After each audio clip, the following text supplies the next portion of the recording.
परम पूज्य मालिक को कोटि कोटि प्रणाम। सभी अभ्यासी भाई बहनों को नमस्कार।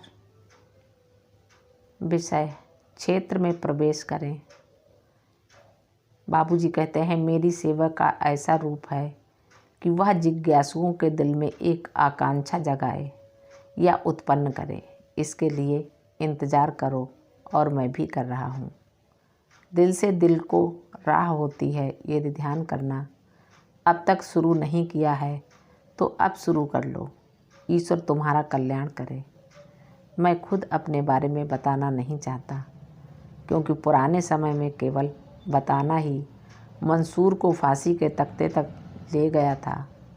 अब हालांकि वे दिन नहीं हैं, फिर भी हो सकता है कि जिस निगाह से मैं परखा जा सकता हूँ, उस निगाह को पैदा किए बिना लोग मुझे परखना शुरू कर दें।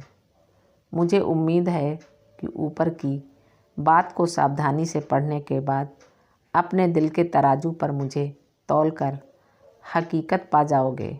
जब भी संकल्प की संरचना होती है, कर्म अपने आप शुरू हो जाता है।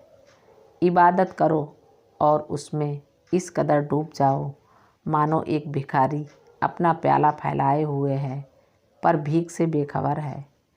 यदि ऐसी हालत पैदा कर ली तो इबादत कबूल होगी और काम जल्द पूरा हो जाएगा। प्यार में सुबकने और रोकने की कोशिश करो। यदि असली आंसू ना आए तो बनावटी ही होने दो और फिर नतीजा देखो। मुझे इससे बड़ा सुकून मिला कि किसी प्रेमी ने इस नाचीज़ का ख्याल करना शुरू किया है। क्या ये एक छोटी बात है?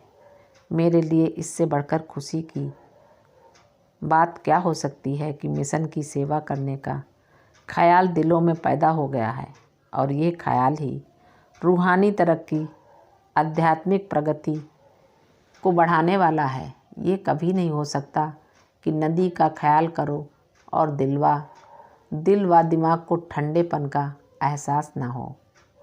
अब न सही, ईश्वर की कृपा द्वारा एहसास के लिए इतना ख्याल होना भी काफ़ी है।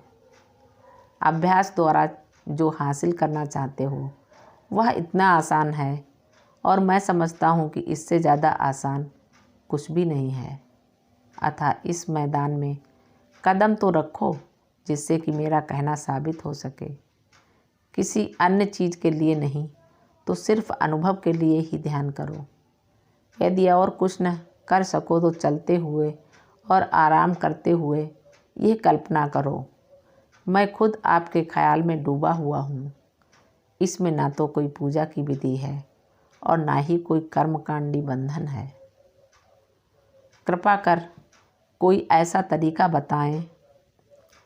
प्रश्न है, कृपा कर कोई ऐसा तरीका बताएं जिससे कि शरीर के कर्मों द्वारा बनी छापों का असर दिल पर न पड़े, और किस तरह अपनी इंद्रियों को विषयों से हटाकर अंतर्मुखी करें।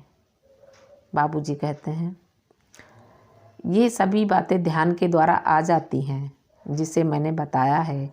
मेरा काम तो प्राणहुति द्वारा ऐसी हालात पैदा करना है। साथ ही ऐसे कुछ बिंदु भी हैं जिन पर यदि ख्याल डाला जाए तो ऐसी हालत को बहुत जल्द पैदा कर सकते हैं। लेकिन अभ्यासी कम से कम मेरी थोड़ी मदद तो करें, जिससे मैं उन तरीकों का प्रयोग कर सकूं। मुझ गरीब द्वारा यह भी संभव है कि मन और सभी इंद्रियों को तुरंत शांत कर दूं, लेकिन यह तरीका खतरनाक है तथा इसका प्रयोग उन्नत साधक में और किसी बहुत खास विशिष्ट उदाहरण में किया जाता है। इस विधि द्वारा मनुष्य को असलियत तुरंत प्राप्त हो सकती है। हजारों कावा से एक दिल ही अच्छा है। मालिक को प्रणाम। सभी अभ्यासी भाई बहनों को नमस्कार। धन्यवाद।